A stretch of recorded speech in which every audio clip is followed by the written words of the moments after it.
Hello, this is your Tempus debate lecture on rebuttals. So today we're going to be talking about how to give a rebuttal, what exactly you should include in a rebuttal in a public forum debate round. So let's get started.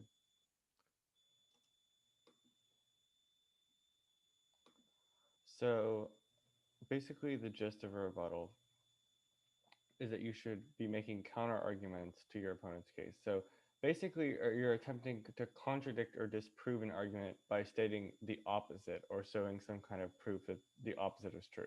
It's important to also establish defense. So remember that your opponent's arguments that they make against your case are equally as important as the ones that you're making against their case. So you're going to also want to defend your own arguments depending on when in the round you're speaking. You can usually tell which way the round is heading after the speech because all the major arguments in the round will have been established at this point. So if your opponents have made a large amount of arguments, but you haven't really made that many, you probably can't really do that much about it after that point. So what is a rebuttal? A rebuttal is the second speech given by any team in a round, and it always lasts 4 minutes long, and it has two different types of forms depending on which part or which order you're speaking in. So if you're the first speaking team, your rebuttal will be responding to your opponent's case, and you generally want to get everything that they have in their case covered. If you're second speaking, your rebuttal must respond to their rebuttal that they just gave, and you're also responding to their case. So you're going to be responding to like twice as much stuff in the same amount of time. So what should you say in your rebuttal? It will primarily consist of pre-written responses to your opponents, which are known as blocks. So if you're a more experienced debater, you no doubt know what a block is. Generally, before a debate round starts, you'll have a very large block file, which is just a document which has a bunch of pre-written responses to arguments that you expect your opponents to make. So if we think about this in the context of the earlier topic this year, Medicare for All, a really common argument on that topic was accessibility to healthcare on the app. So obviously Medicare for All expands accessibility to healthcare. So if you're going to be speaking con, you have to have some kind of response to that. Otherwise, you'll always be losing to one of the most common arguments on the topic. So you want to make sure that when you're researching a topic, you should not only look into the arguments that you're interested in running, but also the ones that you think other people will be running, right? So in round, you want to listen to what arguments your opponents are making and then look through your block file for responses that you've already written and use those in your speech. Um, Most second speakers have some kind of speech doc, which is usually just like a Google Doc in another tab where they copy and paste the responses they're going to read in the round, and then they just read them in order.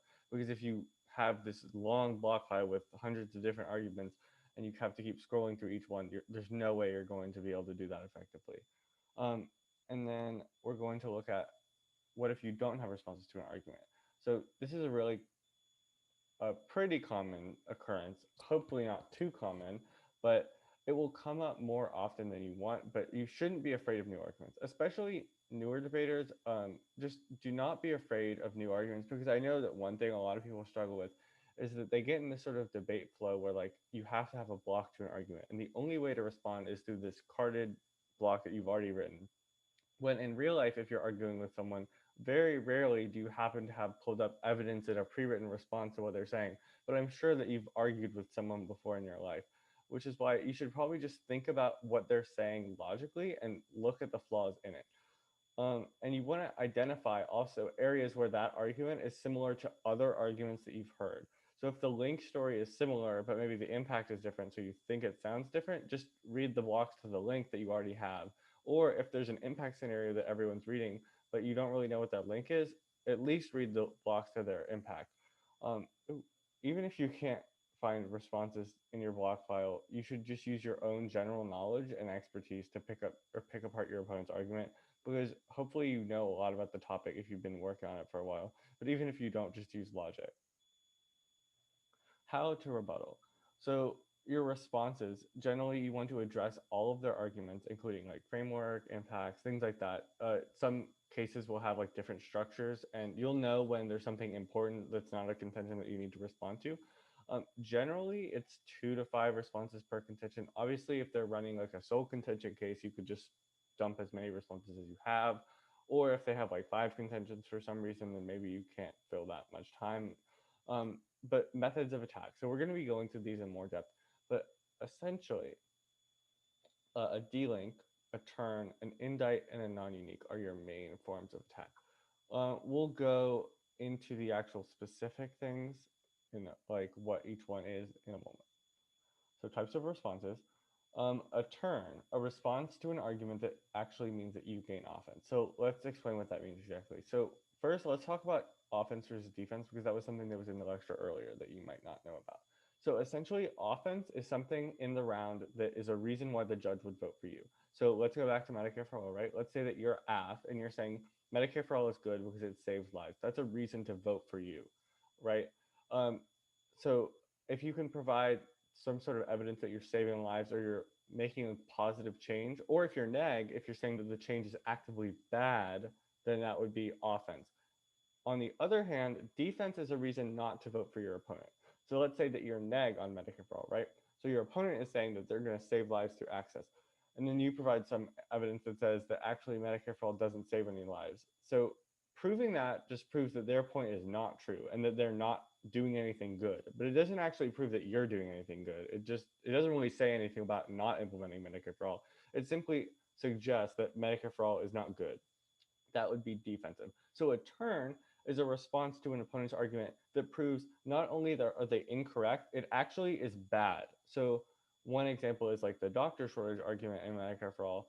So you could say that Medicare for All creates this large doctor shortage, which not only means that there is not going to be enough care for patients, but it also means that the people who were getting care before now don't have a doctor. So even less people are getting care, which means more people are dying. So that would be a reason to not implement Medicare for All. That would be offense. A delink is a response that just disproves an argument. So if you just say like they make this long argument and has multiple different warrants and links. If you just say this part is not true, that means that if A causes B causes C causes D, if A actually doesn't cause B, then all the other stuff falls apart and it's not actually going to happen. The third is a non-unique. So a non-unique is just something that says a scenario will occur no matter what. So if they say that Medicare for All is going to save millions of lives or something because we're expanding healthcare, if you say we're already expanding healthcare right now, that would mean that it's non-unique. It's going to happen either way. There's no reason to do something if it's already going to happen. An indict, this one's very much more rare than the other three. It's a response that discredits a specific piece of evidence. So let's say that they're reading an author like John or something who says that Medicare for All will save a million lives, but you know you've read John's study and it's actually severely flawed, and John has no idea what he's talking about. That would be the time for an indict.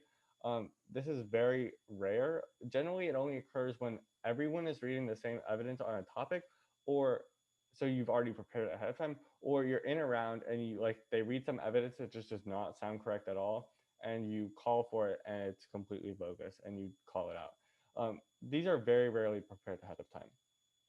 And then the last one is mitigation. So this is just a response that reduces the severity of an argument. So it's sort of similar to a D-link in a way. The way I would think of it is if they say like X amount of lives are saved, you would just be saying, actually, it's not as bad as you think, or like they're not really saving as many lives as you think. Generally, it's just proving that the severity of the argument is not quite as large as they suggest. So we're going to go through some examples of all of these arguments. So turns, again, generally are the most useful responses you can make in a rebuttal because not only do they disprove your opponent's argument, they also generally give the judge a reason to vote for you. So an example is your opponents say that Medicare for All would lower the amount of innovation because pharmaceutical companies get less profit.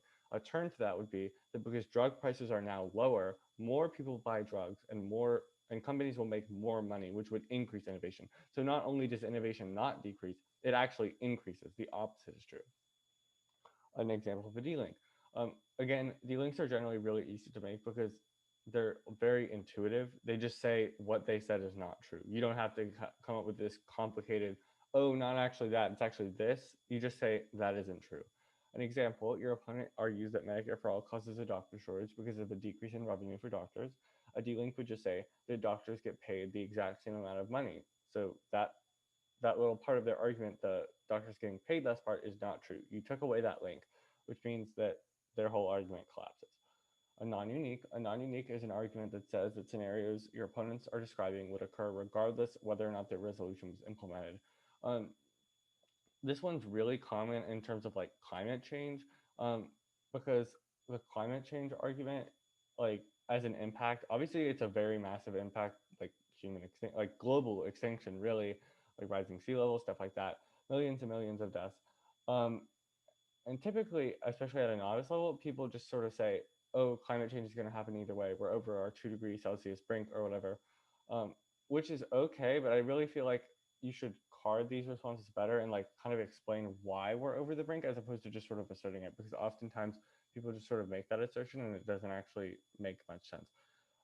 These responses are okay, but generally you don't really want to rely heavily on them because they don't really disprove what your opponent is saying. And if your opponent could like prove why it's better or worse with the resolution, they can get around the non-unique. So let's think of it like this. So let's say like your opponent is advocating for some like climate policy which reduces climate change some. If you say climate change is non-unique, we're all going to die, they could just say, well, we're slowing it down and we're like saving some lives, which even if it's going to happen either way, we're still doing something good. So you're not really disproving them at all. Indicts. Indicts are extremely rare, obviously, but also it's very hard to misunderstand an indict. It's just, you're saying that the piece of evidence is bad. In my opinion, they're generally the worst responses because they're A, extremely situational, and B, they don't actually respond to the argument at all. It's usually a grasp at straws. You likely would have to know about their evidence ahead of time to really make the response. Generally, as I said, they don't really respond to the reasoning behind an argument. They're just less convincing. Um, Again, the best use for them is if everyone's reading the same card and you don't really know how to respond, especially if it's a statistic, because those are like oftentimes kind of sketchy because of the way the sample size was conducted or whatever. Like there are many different reasons why a statistic could be flawed. And then lastly is mitigation. So mitigation is often just similar to a non-unique, but I think the difference is enough that you would consider them separate responses. Generally, mitigation just means their argument is not as big as they say it is. So example, your opponents argue that pharmaceutical companies would cut R&D spending under Medicare for All. A response could be that companies only account for 10% of all R&D spending anyway. Um, like just imagine that 90% of all R&D is from the government, right? That's not actually the case. But if you were to say that only a small sliver is R&D, then even if that small sliver gets cut, we'll still have the majority of our R&D. So sure, it's getting cut, but so infinitesimally small that it doesn't really matter. Um, and then rebuttal overviews. So an overview is something sort of separate from responses that you're going to be making in your main rebuttal. Generally, it's done at the beginning, and it should be really important to your strategy because it's something that you're generally applying to a large part of their case. So it could be something like a framework that you want to say that we should view the round under, or it could be weighing, like developing countries come first, for example, and you just weigh all the impacts on the round on developing countries. It could be a new argument or a furthering case sort of argument or strategy that sort of like encompasses your whole case, or an overarching response to their case, explaining one common problem with an opponent's case instead of just repeating it every time. Um, this is something that you like should keep in mind when writing your case, because these kinds of responses are not something that you generally just like come up with independently from your case, because it's generally very critical to how you win the round. Overviews are something that like you're putting not all of your eggs in one basket, but like you're sort of hedging your bets really heavily on this one thing. So it's important that you think them through and you don't just say, well, we could run a weighing overview, why don't we? So that's something you want to talk to your partner about and sort of decide if that's a strategy you want to use. So defending your case.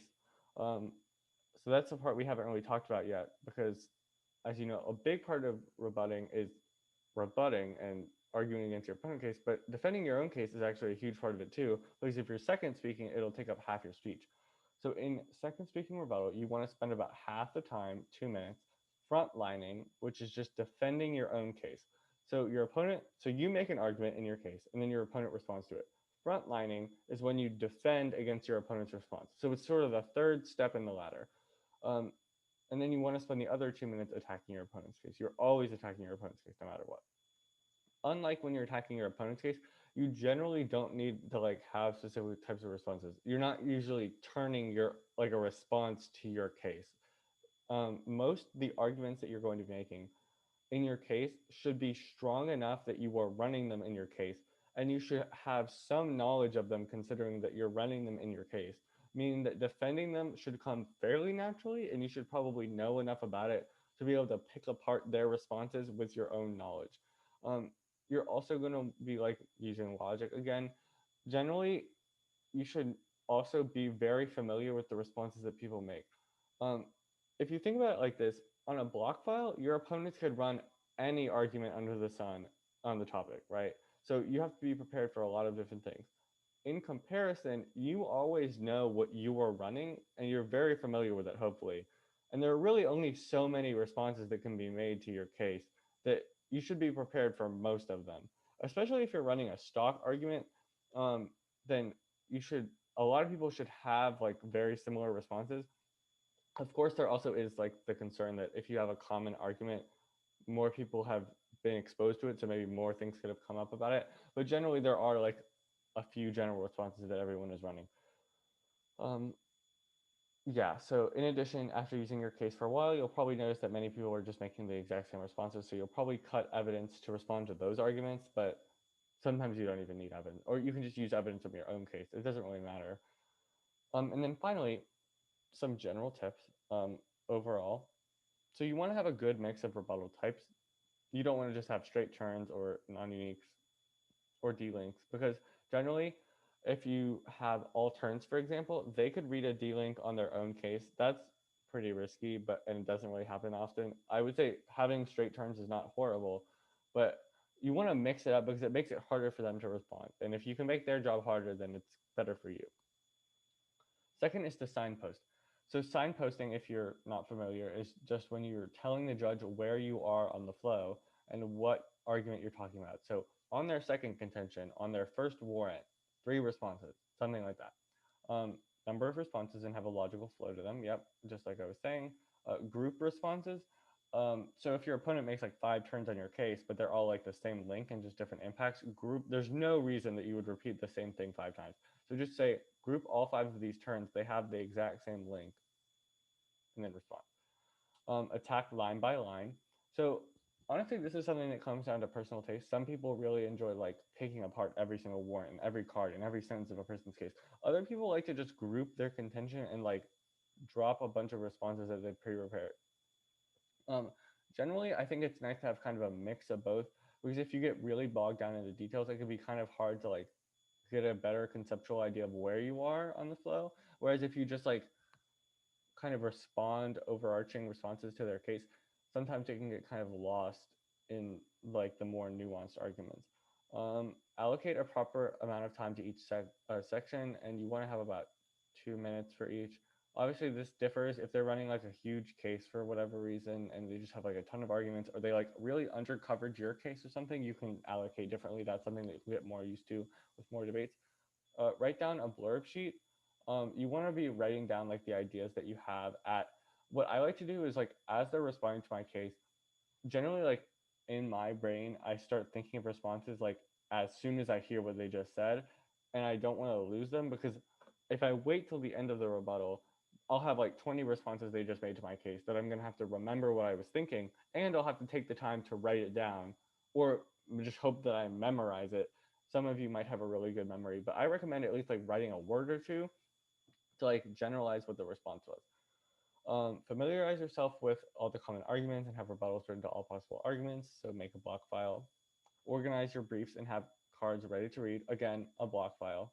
And then just knowing the difference between a first rebuttal and a second rebuttal, that different allocation, it's important that you're familiar with what the difference is.